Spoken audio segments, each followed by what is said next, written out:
Story 1. Too much noise from different outlets. Sensory overload really gets under my skin. Story 2. Shopping in large shopping centers is stressful. There are too many people, it is too loud, and I feel pressured to buy something and make a choice when I go with my family. I am terrible at making decisions. Story 3. Phone calls.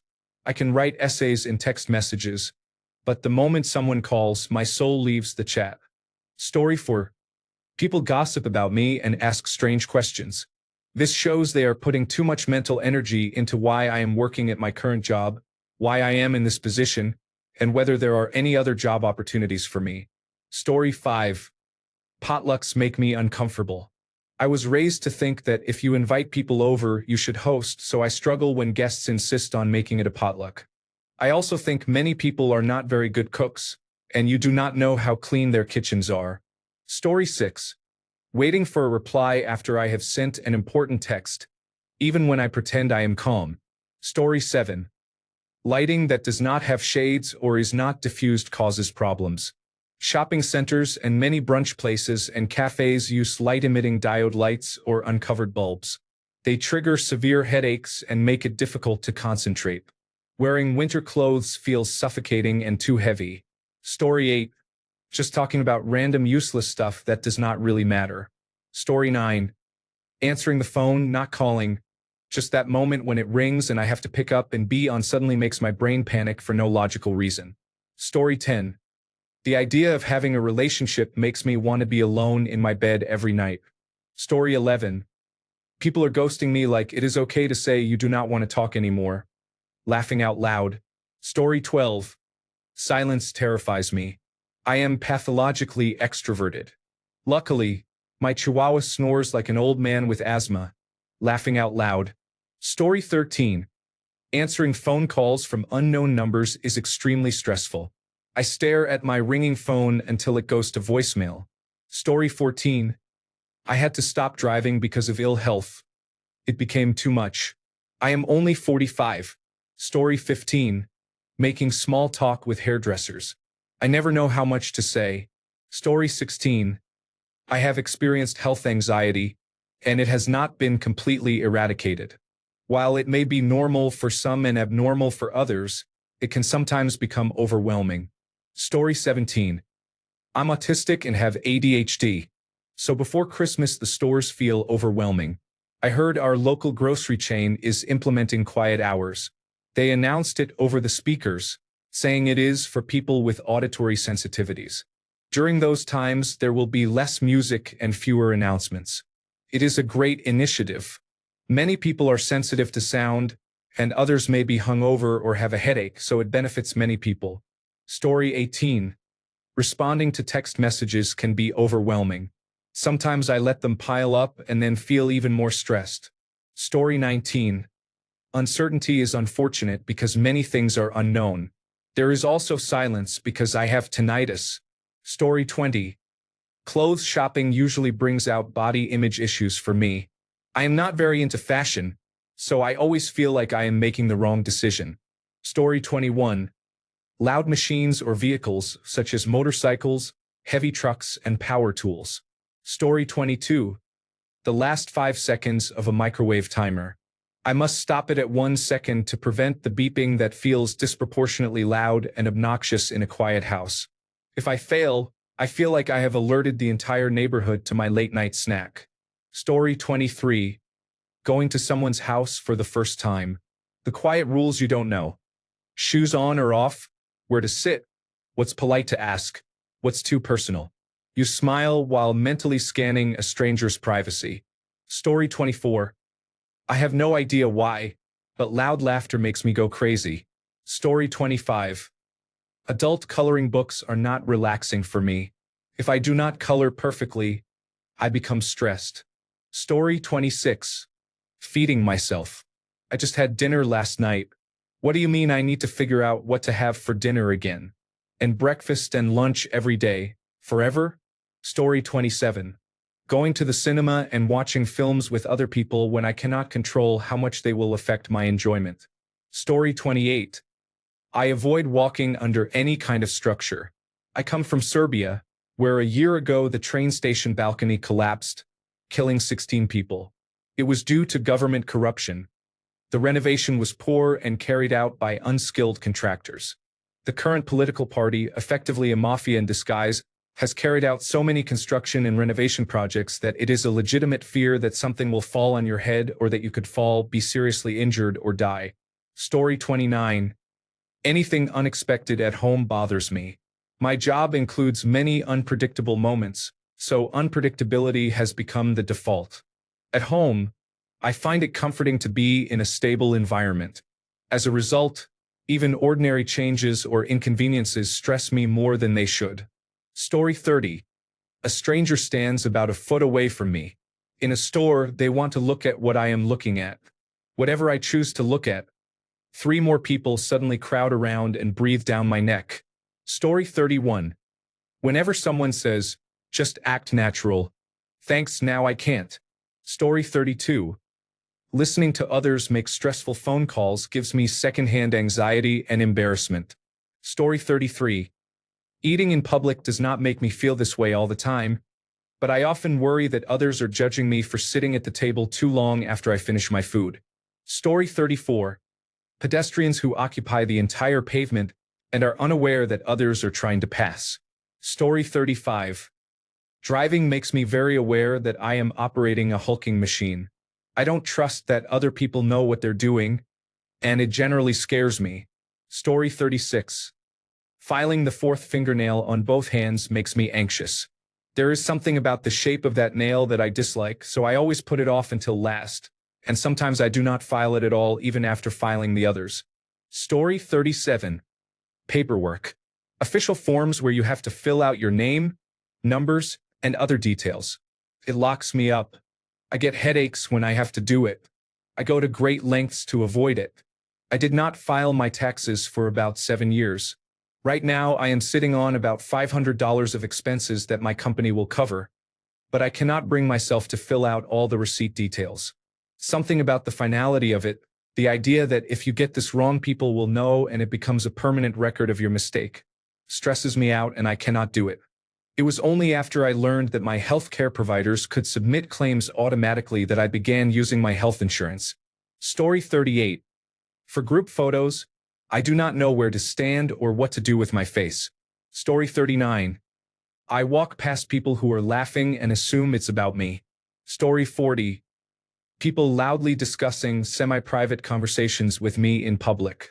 In other words, what others might overhear or see and then share behind our backs. Simpler. Strangers' opinions. Story 41. Walking into a room full of people and figuring out where to stand makes my brain short-circuit. Story 42. I have to talk to someone with authority. I'm bad at explaining things. Story 43. When I order at a new restaurant and I am not familiar with the menu while there is a line behind me, I usually panic and order something I do not even like. Story 44. Whether making or answering phone calls, I took caller hegemony seriously before I even knew what it was. Story 45. Grocery stores without self-checkout and very long queues. Story 46. When I pick up my kid from school, I sometimes run into my ex, which causes me anxiety. Story 47. When I am driving, drivers behind me sometimes expect me to turn right on red and honk. I prefer to wait until the light turns green. Story 48. I have hypersensitive skin on my torso and neck, so I dread formal wear with collars. Story 49. People, especially if they are staring at me or walking behind me. Phone calls. Life. Story 50. People who start the day by complaining end up stressing me out as well. Story 51. I keep recounting my money while I'm waiting in line to pay, even though I know I have enough. Story 52. When my kids start making jokes while we are going through airport security, you know the type of jokes I am talking about. Story 53. The sounds of people eating, drinking, and blowing their noses. Story 54. Television and movies make me uneasy. I find fictional narratives manipulative. Story 55. I avoid going to the doctor because they will tell me I am fat. I have not gone in 4 years because of that. I do not need to be told I would be hotter if I lost 30 pounds. I have a mirror and I understand. Story 56. Deciding which parking space to take when the parking lot is empty. Story 57. Life goes on, and I can't stop it. Most, if not all, people I know don't pay attention to it. Story 58. Self-checkout at the supermarket. I know it will go wrong and a member of staff will have to come over. Story 59. I am existing, but it feels overwhelming. People, socializing, phone calls, noise, crowds, and so on all really stress me out, but simply being alive does too. I can be in a quiet room and the fact of my existence stresses me and sends me into a spiral. I ask myself why I am here and why I am like this. How many things do I have to do? I feel like my mind is constantly running. Story 60. Having to go anywhere where parking is anything other than extremely convenient or easy is frustrating. I hate dealing with parking more every year. This is especially annoying when you want good food or anything that isn't from a chain restaurant. If you find a good mom-and-pop restaurant in a city, it is always packed and located where parking is scarce or a major hassle. Story 61. Everything stresses me out. I have learned to push myself through it when I really want something. It has detrimental effects, but I have done a lot of cool things. Story 62. Many news anchors on television cannot speak without waving their hands. Wolf Blitzer, I am talking to you though you are far from the only offender. Story 63.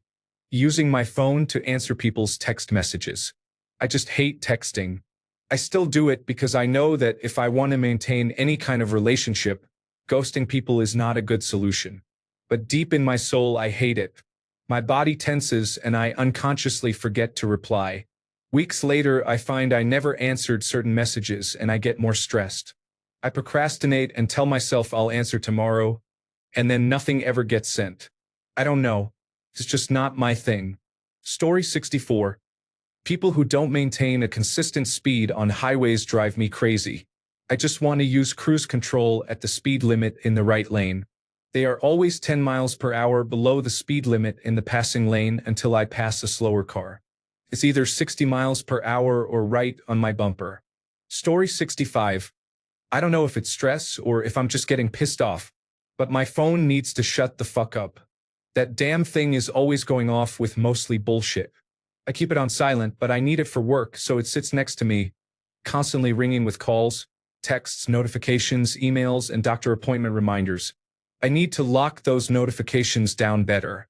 I'm tired of this damn thing. Laughing out loud. Story 66. Phone calls. I can send a 3-paragraph text message without blinking, but if someone calls me, I suddenly forget how to be human. Story 67. Walking back to my seat in a restaurant after using the restroom. Why is that a stealth mission? Story 68. I am so scared that I will say something wrong or uninteresting when making small talk or texting. Story 69. When my wife coughs, I know it should not annoy me, but it just does. Story 70. When someone says, "Can we talk later?" without any context. Story 71. Calling to make an appointment. Why can't everything be online? Story 72. Meeting new coworkers and trying to remember all their names instantly. Story 73. Walking into a restaurant, not knowing if I am supposed to seat myself. Story 74. Merging onto the highway feels like a mini boss fight every time. Story 75. Sending a text and watching the typing bubble appear and then disappear. Story 76. Using someone else's shower and not knowing which bottle contains shampoo. Story 77. I am waiting for the waiter to come back even though I already know my order. Story 78. I feel like I'm holding up the line when I pay with cash. Story 79. You walk into a quiet room late, and everyone turns to look at you for half a second. Story 80. Responding with "you too" when it does not make sense and repeating it all day. Story 81. Being the last person to receive food at a group dinner. Story 82. I am waiting for my food at a counter and do not know where to stand. Story 83. I received a package and felt watched while picking it up. Story 84. Carrying leftovers out of a restaurant in a small container. Story 85. The sound of someone opening a bag of chips in a quiet room provokes instant rage. Story 86. Late deliveries. They happen all the time and I get so wound up about them. Story 87. Parking lots are stressful. When you have to put kids in and out of car seats, someone parking too close on one side or the other forces you to squeeze everyone in at an awkward angle. Story 88. Cats meowing aggressively or scratching at the door. Story 89. Making phone calls is fine, but I always need a minute to mentally prepare as if I am about to defuse a bomb. Story 90. Whether my windshield wipers are the same speed as everyone else's. Story 91. Calling someone on the phone makes my heart race. It is so bad that I struggle to remember who I am calling, even if I have known the person since I was 8 years old. Story 92. At least 2 or 3 times a week I search for my car in a parking lot. Every time I am convinced I should report it stolen, then I remember I parked on the other side. When I call to make an appointment for anything, doctor, dentist, or hair appointment, I rehearse the call like I am auditioning for Broadway. Story 93. Hearing other people having sex, especially in college dorms, apartment buildings, and hotels triggers a major panic attack, and I hate that. Story 94. I hate how close all the cars are when driving in rush hour traffic. Story 95. Friends who do not answer my text messages or phone calls, or who respond 1 month later. Story 96. Picking a seat in a crowded room stresses me out way too much. Story 97. I have post-traumatic stress disorder. When the kids wrestle with their dad and are screaming and having fun, my brain cannot differentiate between dangerous and harmless screaming. It triggers the fight or flight response, so I have to leave the room when they are roughhousing. If they are just being loud children, it is a bit much but manageable. I also hate bars because the sound of glass being tossed into recycling bins has the same effect. Story 98. When my phone rings, who gave you permission to interrupt me while I'm doing nothing? Story 99. Remembering information given to me during an appointment, for example, a doctor's visit. Story 100. Pretty much anything. I have severe anxiety. Story 101. City parking. I will use Google Maps to thoroughly explore a location I have never been to before, walk it with Street View several times, and then come up with a backup plan in case that does not work out. Story 102. Dropping off my kid at school. I know what it was like to be late for school when I was a child. My mom didn't care, but she didn't have to walk in and feel embarrassed. Story 103. Eating out in public is difficult. It is too loud and too crowded, and I struggle with severe food anxiety. If it is a new restaurant, I am unlikely to be able to eat. Story 104. Everything feels so stressful. Life, parents, friends, relationships. I only relax when I am in the mountains. Story 105. I have phagophobia, so eating stresses me a lot, especially when I am around other people. Story 106. I'm trying to figure out what gifts to get people for the holidays. This causes me far more stress and anxiety than it should. Story 107. I get nervous when I see that I have an email from someone. I'm more nervous about emails from certain people. Story 108.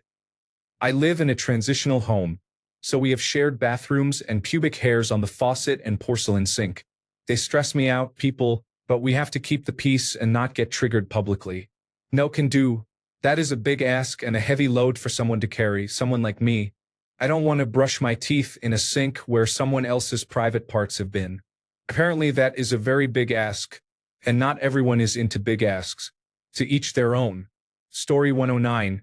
When checking out at the tills, I always feel as though people are annoyed with me for being slow, so I panic and shove everything into the trolley, then pack it after I have paid. Story 110. Being in a store 30 minutes before closing causes immediate stress. Story 111. When people misuse the point of view meme, it is really annoying and for some reason it gets to me. Story 112.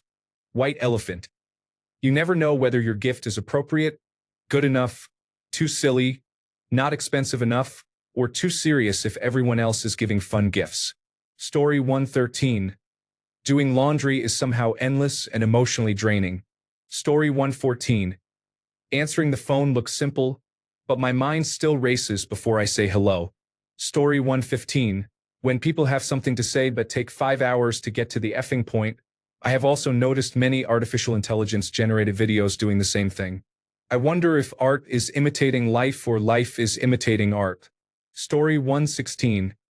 Any change to my daily routine affects me. If I am even slightly late walking the youngest dog with my brother, I get stressed because I see it as cutting into the time I associate with dog walking and the time I play a video game in my room. This can also affect me at work. For example, when my lunch break is changed unexpectedly, I become so stressed that I have to ask my team leader to change it back. Fortunately, my workplace is aware of my autism and is very understanding. Another issue is when my lunch is scheduled for 11:30 a.m. or 11:45 a.m. I think of lunchtime as any time between 12 p.m. and 2 p.m. Before noon is morning, and any time at 3 p.m. or later is after lunch. This makes work life difficult to navigate. If my lunch is scheduled before noon, I have to ask them to change it because I cannot cope. I struggle to rationalize the logic of it. If my lunch is at 3 p.m. or later, I can only manage by having sandwiches during a 15-minute break sometime between 12 p.m. and 2 p.m. My biggest challenge is a shift pattern where I start at 12 p.m. and my lunch is around 4:15 p.m. I have to eat sandwiches before I start and tell myself it is a late morning snack, but this is not entirely successful. I begin that shift feeling stressed and not like myself. When I work a shift with a more normal lunchtime, I feel much more comfortable and relaxed. Story 117. Small talk is difficult for me. I am an introvert and have always hated it, but it is important for most people. Story 118. Scheduled eating. Eating in front of others. Meals served during work meetings. Potlucks. Not being able to sit on the floor. Places that are too formal. Harsh lighting. Looking at people's faces on screens in any context unless it is for entertainment. Not being allowed to wear sunglasses in bright indoor areas. Story 119. The pressure of choosing what to wear each day is real. It is a simple task that somehow turns into a source of stress for me. Story 120. When you are walking along a platform next to a speeding train, it can feel terrifying. I know this does not happen in some countries, but I am genuinely scared. If you stumble, it could be over. Story 121. Putting my phone in my bag at the store. Please don't think I'm stealing. I'm literally just disorganized. Story 122. I am breathing through my mouth, not under duress. Please get away from me. Story 123. Getting to know people and talking to them regularly to maintain appearances. Story 124. People are not paying attention to what I am saying, but I am dealing with it. Story 125. Other people's dogs and cats sit as close to me as possible, only to incessantly lick themselves, making the grossest mouth sounds I have ever heard.